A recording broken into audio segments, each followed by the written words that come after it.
Me acuerdo muy bien de 2020. Fue el año en que empezó la pandemia, pero para mí fue el año en que mi vida dio un vuelco. Al principio, en marzo, empecé a sentir un dolor persistente e incómodo en la costilla derecha. Era un dolor que no se iba. Yo me ejercito muchísimo. Voy al gimnasio 5 veces a la semana. Hago levantamiento de pesas a tope. Así que lo descarté. Simplemente pensé, debo haber forzado un músculo. O quizás me hice daño en una costilla entrenando. Era mi excusa.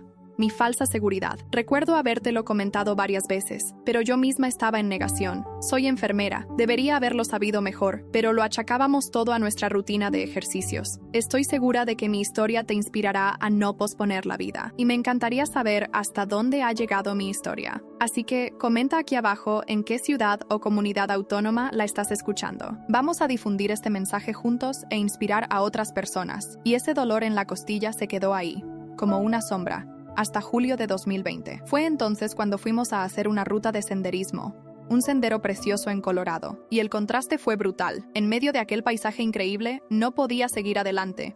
Yo, que siempre he sido activa, no era capaz de andar ni 20 metros sin que mi frecuencia cardíaca se disparara, subiendo a 180, 190 pulsaciones por minuto. Me quedaba totalmente sin aliento. Tenía que parar cada pocos pasos, jadeando. En ese momento, la excusa de la costilla lastimada se vino abajo. Recuerdo decirte, Nick, con la voz quebrada, esto no es normal. No soy yo. Fue nuestra primera alarma real. Volvimos a casa y la respiración pesada persistió. Luego, vino una tos seca, insistente, que simplemente no se iba. En agosto y septiembre, comenzó la odisea médica. Fui al médico de atención primaria, que por suerte también era un amigo de la familia. Hicimos los chequeos de rutina, radiografías, me pusieron antibióticos, con la esperanza de que fuera alguna infección respiratoria. Nada. Luego me dieron un ciclo fuerte de esteroides, pensando en inflamación, quizás alergia, nada. La tos siguió ahí, cruel y constante. Volví a la consulta en septiembre y le dije al doctor, no estoy mejorando, siento que estoy yendo a peor. Él accedió a hacerme una prueba de función pulmonar allí mismo en el consultorio, y fallé estrepitosamente. Ese fue el punto de no retorno. Me miró con una preocupación que nunca le había visto y me dijo, necesitamos un especialista. Vamos a ver a un neumólogo y a hacer un TAC urgente. En aquel momento, en mi ingenua esperanza, estaba intentando autodiagnosticarme. Busqué en internet y pensé, ya está, es asma de inicio en la edad adulta. Durante un par de semanas, esa idea me dio paz mental. Pensé, es malo, pero es manejable. Eso me confortó, hasta que el neumólogo confirmó que, obviamente, no era el caso. El problema era mucho más profundo que el asma. Me programaron una broncoscopia a principios de octubre de 2020. El procedimiento que esperábamos nos daría las respuestas. Cuando salí del procedimiento, lo primero que sentí fue pánico. Estaba gritando. Recuerdo decir a las enfermeras, no puedo respirar, no puedo respirar. Nick me oía desde la sala de espera intentando entender qué estaba pasando. Por suerte, el anestesiólogo pasó. Oyó mi desesperación y actuó inmediatamente, gritando por una radiografía de tórax urgente, un STAT Chest X-ray. La imagen mostró la verdad. Mi pulmón derecho había colapsado. Volví inmediatamente al quirófano para la inserción de un drenaje torácico. El dolor era intenso. La restricción era total. Y así comenzó una tortura de 5 días en el hospital, marcada por el caos de diagnósticos erróneos. Vimos a todos los médicos. Un epidemiólogo entró porque habíamos ido a Colorado, pensando que podría ser un hongo raro en el pulmón. Luego, durante unas horas, pensaron que tenía tuberculosis. Me colocaron en una sala de aislamiento, sola, una experiencia inhumana. Estuve allí, con el drenaje en el pecho, siendo pinchada y analizada incesantemente, tratando lo que no era, mientras el verdadero problema estaba creciendo. Lo que nunca olvidaré fue la reacción del neumólogo que hizo la broncoscopia. No podía darme un diagnóstico formal de cáncer, pero sabía que algo iba terriblemente mal. Cuando me movieron a la zona de aislamiento por la sospecha de tuberculosis, él entró y se puso absolutamente furioso. Nick recuerda que estaba arrancando los carteles de aislamiento de la puerta, exigiendo que parasen con esas pruebas.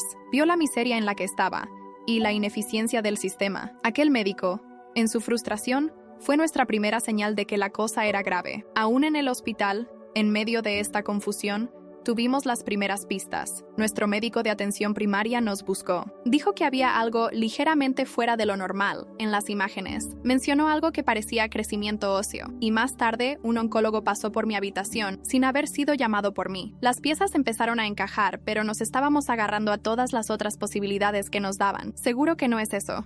No puede ser. A la hora del alta, para liberarnos, tuvieron que darnos un diagnóstico. Y como la biopsia de tejido tardaría de 10 a 14 días en llegar, nos fuimos a casa con la nube del cáncer planeando sobre nosotros. Tuvimos casi una semana en casa, sentados, marinando en el vacío. No sabíamos el tipo exacto de cáncer, ni dónde estaba el tumor primario. Solo sabíamos que tenía cáncer. Fuimos a contárselo a nuestra familia, y tenían muchísimas preguntas. Tuvimos que decir, no lo sabemos, no tenemos respuestas. Fue devastador. Yo, la enfermera, la profesional de la salud, estaba en negación absoluta. No podíamos esperar. Fuimos inmediatamente a buscar una segunda opinión en el MD Anderson en Houston. Condujimos las 4 horas, y aquí está la parte más difícil. Debido a las restricciones de la COVID-19, tuve que entrar en el hospital sola. Nick estaba en FaceTime, pero yo estaba allí, sola, reviviendo todos los análisis y pruebas de la semana anterior, pero ahora en un ambiente enfocado. Estaba intentando desesperadamente separar mi cerebro de enfermera de mi cerebro de paciente para asimilar la noticia. El médico fue directo, sin rodeos. Es un tumor grande en el lóbulo medio de su pulmón derecho. Es cáncer de pulmón en etapa avanzada. Necesitamos empezar el tratamiento inmediatamente. Todas las respuestas vinieron de golpe, y yo estaba allí, sola, absorbiendo el peso de todo. Agradezco el FaceTime, porque honestamente creo que solo escuché la mitad de lo que me dijo. Y entonces hice la pregunta, aferrada a la esperanza final, porque mis síntomas surgieron tan rápidamente, de julio a octubre, pero al menos lo cogimos muy a tiempo, ¿verdad? Me miró. Su respuesta fue la verdad brutal. Dijo, simplemente, no. Más tarde, supimos todo el alcance del diagnóstico. El cáncer estaba en estadio 4. Ya se había extendido a mi pelvis, mi fémur derecho y mi columna cervical. Aquellos crecimientos óseos que el médico de primaria había notado eran, en realidad, metástasis. Desde aquel día, mi lucha ha sido mantener la normalidad, mantener la llama encendida. Tenemos un gran entusiasmo por la vida. Viajamos.